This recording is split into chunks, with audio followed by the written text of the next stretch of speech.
ओम श्री गणेशाय नमः। राधे राधे दोस्तों, आप सभी का मेरे चैनल वतकथा एस्ट्रोलॉजर में स्वागत है। दोस्तों आज की वीडियो में आपको तीसरे महीने से 9 मंथ तक ऐसे कौन से खास लक्षण दिखाई देते हैं जो बेबी बॉय के होते हैं। दोस्तों आज की वीडियो में आपको अपना पर्सनल एक्सपीरियंस शेयर करने वाली हूं। और दोस्तों ये लक्षण तो देखिए मेरे अंदर बिल्कुल 100% सही थे, लेकिन सभी महिलाओं पर ऐसा देखा जाएगा ऐसा नहीं कहा जा सकता, लेकिन अधिकतर महिलाओं में ये जिन्होंने बेबी बॉय को कंसीव किया है उनमें पाए गए हैं। दोस्तों उन खास लक्षणों की जानकारी देने से पहले अगर अभी तक आपने मेरा चैनल सब्सक्राइब नहीं कर रखा तो सब्सक्राइब अवश्य ही कर लें, बगल में बेल आइकन को दबा दें जिससे मेरी आने वाली सभी लेटेस्ट वीडियो का नोटिफिकेशन सबसे पहले आप तक पहुंच सके। दोस्तों आज की वीडियो में आपको वो वाले सिम्टम्स बताने वाली हूं जो मेरी दोनों प्रेगनेंसी के टाइम पर सेम थे। दोस्तों जैसे ही मेरी प्रेगनेंसी कंसीव हुई, यानी जो शुरू के तिमाही होता है यानी फर्स्ट 3 मंथ होते हैं, उनमें जो मुझे अधिकतर जो प्रॉब्लम थी वो एसिडिटी की थी।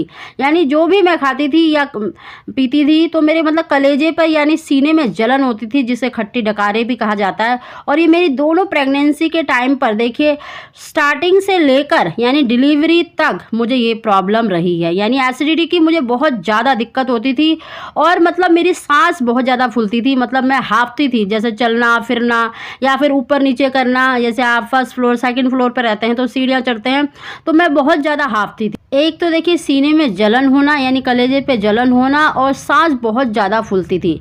मेरी स्टार्टिंग से लेकर मतलब डिलीवरी तक ये दिक्कत मेरे साथ रही है। दूसरा है दोस्तों स्टार्टिंग के जो 3 मंथ थे उसमें देखिए मेरे सिर में बहुत ज़्यादा दर्द रहता था।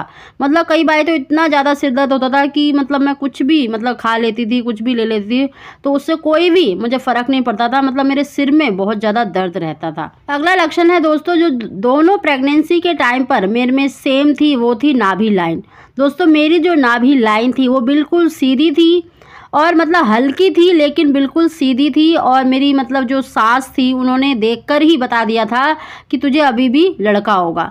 दोनों प्रेगनेंसी के टाइम पर उन्होंने मेरी मतलब नाभि लाइन को देखकर ही बताया था कि मुझे लड़का होगा। और ये लक्षण बिल्कुल 100% बिल्कुल सही बैठता है।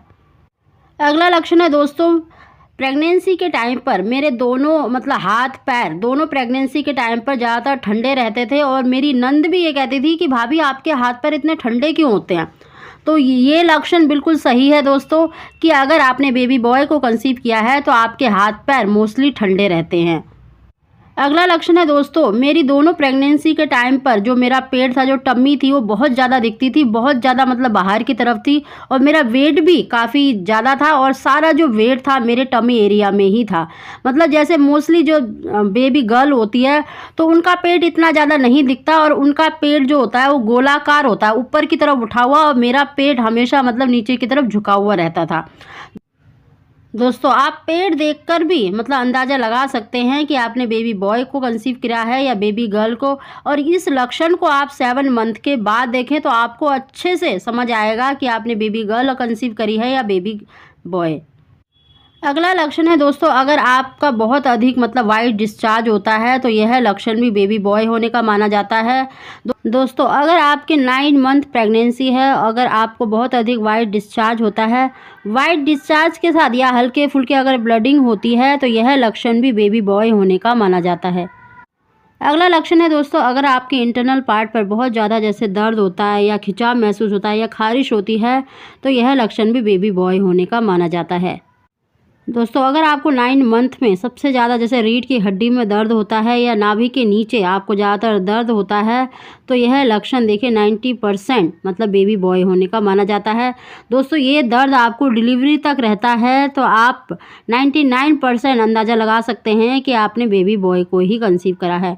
दोस्तों एक खास लक्षण जो मैं आपको बताना चाहती हूँ, अगर आपका 9 मंथ चल रहा है, अगर आपको आखिरी दिनों में अगर आपको वाइट डिस्चार्ज के साथ जैसे हल्के फुल्के ब्लड निकलते हैं तो यह लक्षण बेबी बॉय होने का माना जाता है। क्योंकि मेरी प्रेगनेंसी के दौरान जब डिलीवरी होने वाली थी तो उससे पहले देखिए वाइट डिस्चार्ज मेरा बहुत कम हुआ था, लेकिन उसमें मतलब हल्के फुल्के जैसे कहते हैं ना ब्लडिंग, तो ब्लडिंग निकली थी, तो यह लक्षण बेबी बॉय होने का माना जाता है। दोस्तों ये काफ़ी सारे मैंने लक्षण बताए हैं जो अपनी दोनों प्रेगनेंसी के टाइम पर मेरे थे। अगर आप में भी दिखाई देते हैं तो आप अंदाज़ा लगा सकते हैं कि आपने एक बेबी बॉय को कंसीव किया है। दोस्तों अगर आपको हमारी जानकारी वीडियो पसंद आई हो तो इसको लाइक अवश्य ही करें। आप सभी को ओम श्री गणेशाय नमः।